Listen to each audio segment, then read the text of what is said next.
And welcome back, everyone. If you or somebody you know is caring for somebody, I don't have to tell you, it takes a lot out of you. And there can come a point where you may feel like you lost yourself in in the process, in the journey. We're going to talk about reconnecting with yourself, connecting with yourself spiritually. Some call it spiritual resilience. And when we talk spiritual, we're not talking necessarily about religion, although some people connect it. Something very different, vastly different, and very helpful to learn about this today if you're a caregiver. She is somebody who coaches people on just that. Never knew it existed until I met Marika Humphreys. She's our professional of the year. She's back with us. How you doing? I am doing well. Yes, I'm getting ready to turn another year older, as we just talked about. Got a Mm. birthday this week. Well, happy pre-birthday. Thank you. Thank Very you. cool. Very Yes. cool. You deserve a free day. That's I hope you have plans of doing whatever you want to do that day. Yes, I do have some plans. Cool. Yes. Maybe that even just gets us into what we're talking about today. Being connected to yourself, staying connected to yourself. Is it that feeling, and you've been there, you've come from a place of understanding and experience. Did you feel while you were caring for your husband that it almost felt like I'm losing myself here in terms of my identity, and I'm so focused on this, I'm not focusing on me anymore? Yeah, very much so. I think it was a subtle thing that I didn't really realize. So that's why I like to talk about it because I think this does happen and it can happen without us realizing it. But yeah, and this can differ depending on, the level of caregiving you're giving. For me, I always consider myself mostly, I was a care partner, but it was my husband. So it was his cancer was something we dealt with every day. And there was so much focus on that all the time for a long period of time that I do think I just stopped thinking about my own, what I call now life journey. I didn't think of it in those terms, but really my own life, right? I stopped thinking about my own goals. I about the future. And that does happen, I think, to varying degrees with caregivers frequently. We naturally can suppress our own wants and desires, and that makes sense. Like from the outside, it makes sense that we do that. But so much of it is you can do that in the short term. That's the word I'm looking for. And you might need to if there's a crisis or a health crisis or something. But over time, and caregiving often lasts a long time, from months to years to sometimes for some people decades. That is not sustainable. And that is why I think it's a good thing to talk about because it does happen gradually that you just start placing your emphasis on this other person that you're caring for.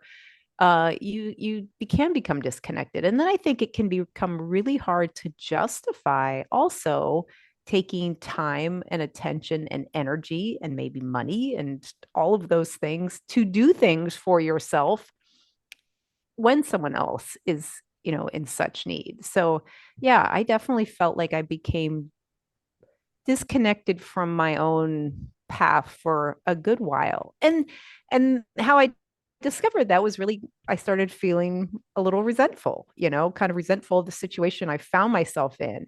And that's really how it showed up for me. It wasn't like, oh, I need to reconnect with myself. It was more like this is just I'm unhappy right now and I'm not exactly sure why.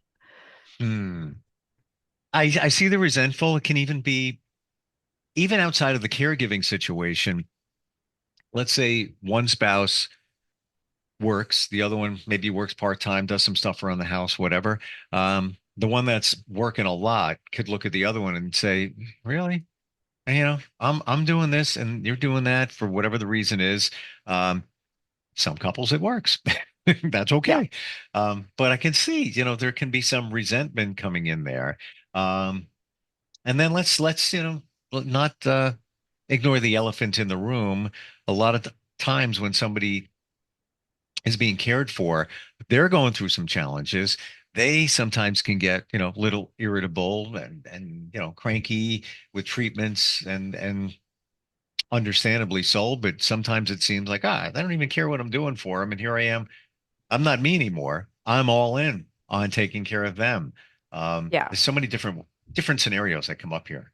Yeah, yeah, and so it might be helpful to just start. We you talked about like um calling this spiritual resilience, which is what I call it, and I definitely that is not connected to I mean, when we think of spiritual, when I say that word, I think of the things that nurture our spirit. That's when I think of spiritual resilience, what nurtures the spirit. And the way I define that for my clients is your connection to yourself and the things that you do for yourself, how you think about your own value, and thus, the things that you do to support yourself and your connection to the greater world. And that can be other people in the world as well as just the world, uh, the greater world, like maybe nature or a hobby or organizations.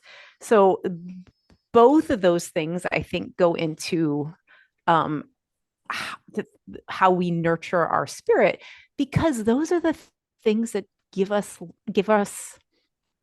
life, give our life meaning and joy. How we, our relationships, how we treat ourselves, how we live our days, that's what gives our life meaning. So when we become disconnected either from ourselves or the world around us in some form, that's when we start to lose meaning and joy in our life and therefore end up, kind of sad and unhappy. And that, I think, can come as a result of caregiving. Um, and to the point here, I think one of the things that I think is most important to recognize or to maintain spiritual resilience is what I call kind of the spiritual mindset or the spiritual resilience mindset, which is that my own life is important too. Like when we're caregivers, so much of that emphasis is on that other person, and that is often necessary, but you also have to have the mindset that my life journey continues and is important too. And when you have that mindset, like I matter too, um, then you can ask better questions of yourself. Like, how can I do these things? How can I be a caregiver and have some time for me as well? Or, have some joy in my life as well. Like, how can I do both? It doesn't have to be one or the other. But I think often caregivers, we don't we tend to not have we tend to have the opposite mindset. And again, I think this happens subtly. It's not a conscious decision usually, but we tend to have the mindset of, oh, my needs aren't important right now, I'm just going to put those aside for now. But for now can become a long period of time. So, for those out there listening, like, this is it all resonating? You might have started doing that so gradually that you may not realize it. And now, you're wondering why why you're unhappy. Ask yourself, have you stopped, have you had the thought that, oh, my needs just aren't important right now?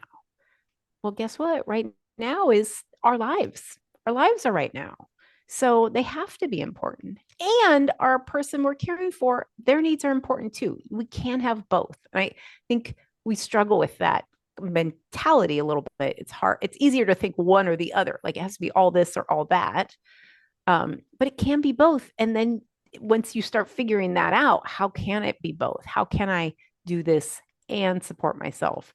That's a much better place to, start figuring it out.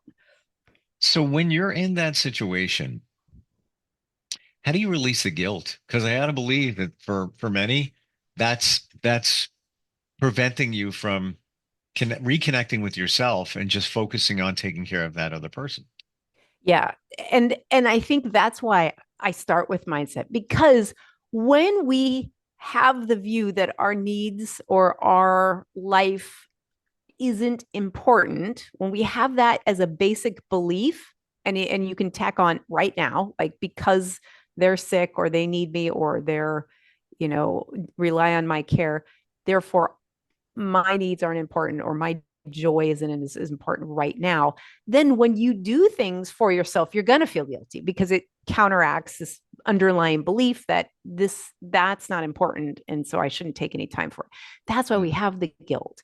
And I think that's why again and that's really common. I mean really common. I've talked about this in several I think different kind of iterations, but that was a huge mindset shift for me to to really recognize that my own journey was also important, even though my husband was battling literally for his life. Like that just felt like every problem feels like it should pale in comparison. And yet, I want to make the argument that it doesn't because it's your own problem. Like if your problem is just as valid as somebody else's, they may differ in degrees, they may differ in severity, but it's yours. And so therefore, it's you're the only one that can do something about it. And I think when mm, we kind of when we undervalue our own self, that's when the guilt will come up because we're taking time. So then if you go, let's say, take that walk because it is something that nurtures your spirit or it's something that just, you know, relaxes you, but you have to take some time away from, you know, your loved one who really just wants you by their side. And I'm like, my client just faced this. We just talked about this very issue. Like that scenario happens all the time.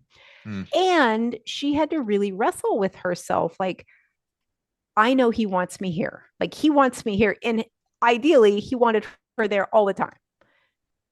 But she knew that in order to maintain her sanity and to be there, she had to take those walks, you know. So that kind of mindset of recognizing this my life goes on also and I can't ignore it because nobody else is going to live it for you. Like nobody else is going to be minding that. I think we want someone to, like, we want someone to give us permission, I think a lot of times, and that doesn't always happen. It's great if, you know, if you do have your loved one does that for you or somebody does that for you, but really it's still more valuable to do it for yourself, to give yourself permission, recognizing that this is important. And I think maybe too sometimes we need to believe why it's important. And I would say that ultimately when you um do take the time to have a connection both to yourself and maybe that's I don't know, meditation or yoga or again taking the walks, or for me a lot of times just being in nature, something that gives you energy, or the things that connect you to the outside world, other classes, you know, connections with friends and relationships.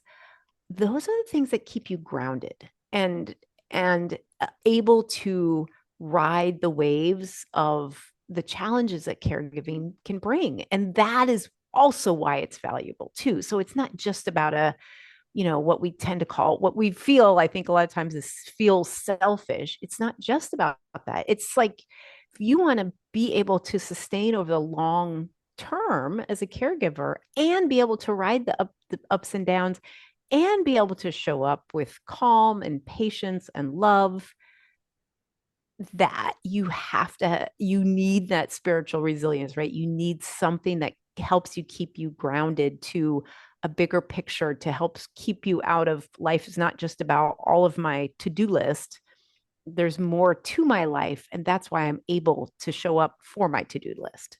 So that's really the underlying reason, and I think can maybe help with people struggle with the guilt, is like this is just part of what equips us to be there for the long haul.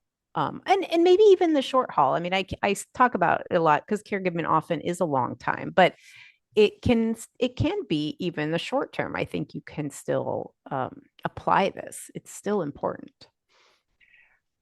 it's a cliche, but it resonates with me right now as they say, well, you have to, in the plane, you put the mask on yourself Yeah. first before you put it on someone else. And that's what this almost sounds like. You're a better person, better caregiver by making sure that you've got some air, you're feeling okay, you're feeling somewhat of yourself as opposed to being burned out, resentful, um, just no direction except one, caregiving. And that's not the best scenario. In our minds, sometimes we think it is because we love them, we want to do the Right. best thing for them, but it's Yeah. not the best. Yeah. And I think we tend to talk about that scenario too, because it tends to be where most people, like, it's just counter to how we think. Like, we need to be all in and have all of our focus. Obviously, there's some people too can err on maybe the other side where, you know, but usually those aren't the ones that struggle with this. But yeah, how we take care of ourselves is how we is what allows us to be the best for other people. And caregiving is ultimately about another person, caring for another person. And even just as a parent or as a spouse or as a friend, right? When we're always exhausted, depleted, haven't slept, don't have anything, sense of like joy in our own life, we can't be good in those roles unless we were really good at faking it. And some people get good at faking it, but that's hard to do also for a long time. So it is about, yeah, making us better in that role. And I really firmly believe that. I mean, I believe that with my heart and soul because in that sense, I have lived it. I did when I really struggled as a caregiver. I when I was suffering in my own life and feeling resentful and kind of disconnected, guess what? I started to turn internally and feeling sort of self-focused and a little bit sorry for myself. That's not the definition of who I wanted to be as a caregiver for my husband. So, but Mhm. I was just doing that because I was miserable. When we're not happy, we focus on ourselves and our unhappiness. So, when we can be happy, we're actually more able to give more, to be more for others. Yeah. But to get that, you have to take some time away, right? Take some time to nurture the things that bring you happiness and contentment and joy and peace. And that's the hard part to juggle. What if you're not sure what those things are? Yeah. Then I, and this that's a great question, I think. I think especially when you're caregiving, that's the time to just try. And a great technique to do that, I think some people have heard this before, but make a list of the things that you either enjoyed as a kid or always wanted to do as a kid. Because usually those things don't go away. And I mean, some of it, like I enjoyed art as a kid. And I actually just took an art class earlier this year. It's not a huge passion for me, but it is something I still enjoy. And I think like dancing as a kid, that was another joy of mine. That is something I actively do now. But that's a Hmm. great place to start if you don't even know what what gives you joy, what helps you feel connected or at peace or kind of filled up from your heart. Start with what you loved as a kid, and from Yes. there then just be willing to try things. Can I share something that Yeah. connects with what you just said? So a few months ago, I did a meditation with somebody, and they just say, hey, "Come in, and let's do this." So they had me stare at an object. It was a squishy ball. I don't know if I shared this with you. Squishy Yeah. ball. Uh-huh. Yeah. Did I tell you this? Yeah. And I And think you said right about music. It had to it do with brought me music. back to being a kid again. When I say kid, I'm talking about in my low 20s, but it was a happy time for me, music, things that I was doing. Yeah. Yeah. I only bring it up because it's connecting with what you're saying. And maybe it Yeah. just takes time to, I am going to take the next 20 minutes and just sit and just think. Or maybe focus your eye on one thing, intentionally thinking, what makes me happy? And those things Yeah. will come. They'll show up. What is it? Because I Yeah. find, if you're in the middle of the caregiving situation, there's so many different things. I got to make appointments. I got to get this, got to get meds, got Yes. to insurance company, blah, blah, blah, make sure they're comfortable, that Yes. all that. And you don't even have a moment to just block that out and think and focus. But work for me, and I'm working on it. Trust Yeah. me, trying to get back Yeah. to those things. that make And, you and happy. and and you hit it right there. I think in that busyness, I mean, that is when I say connected to yourself, that is like if we were saying, what is the to-do list, or how do I get connected to myself? Having 10 to 20 minutes to yourself where you either, you know, journal, meditate, sit in quietness.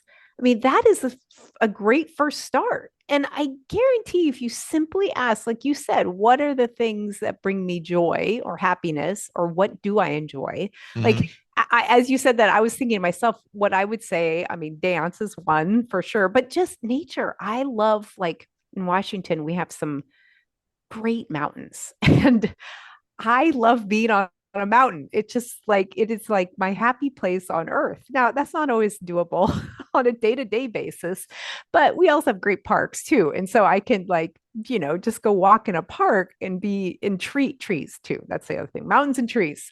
So that comes to mind now. So I know we all have those things, but it's really good to ask yourself on a regular basis. And I think that's probably the best first step is just we need to take 15 to 20 minutes for ourselves each day, to connect. Like, Hmm.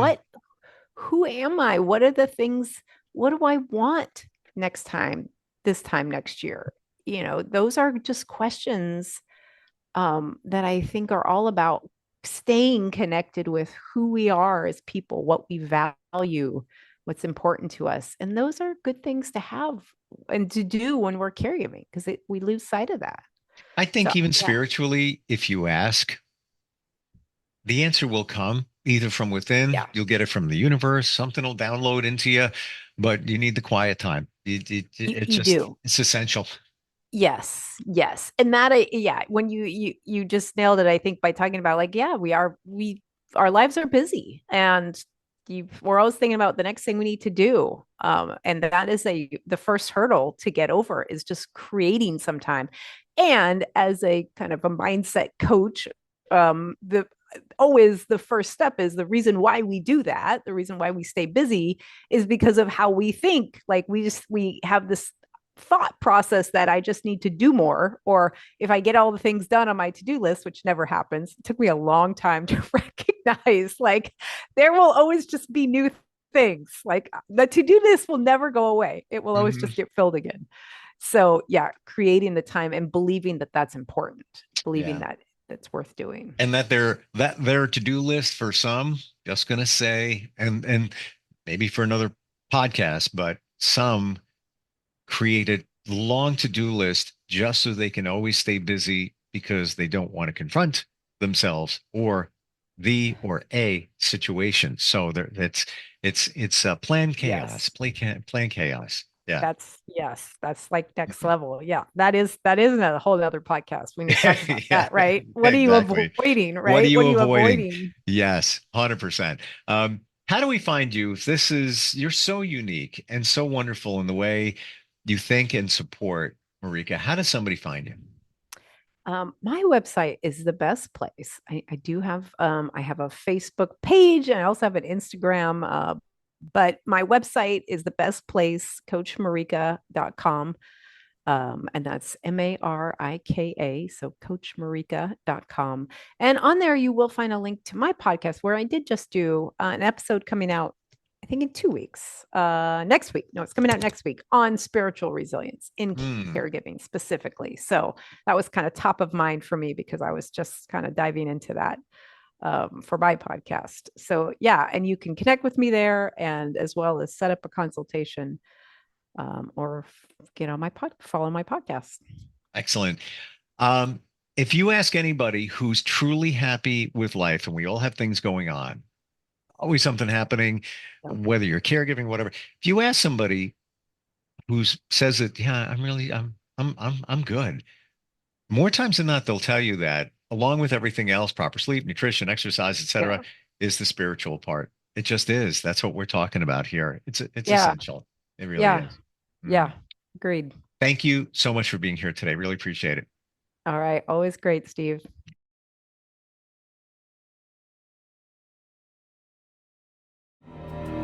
For nearly 2,000 severely injured veterans, everyday life has become filled with barriers. Day-to-day simple tasks can become pretty daunting. I have to carry my chair up 2 flights of steps or have somebody do it for me. What scares me the most is just the falling. When I'm struggling with my house, I think, to have that one great barrier just knocked down, it's crucial.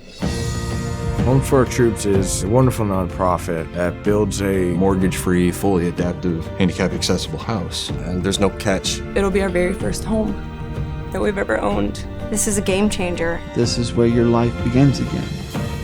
We need you to join us in completing this important mission. Please visit hfotusa.org and help build homes and rebuild lives. Because of you, everything's going to be okay.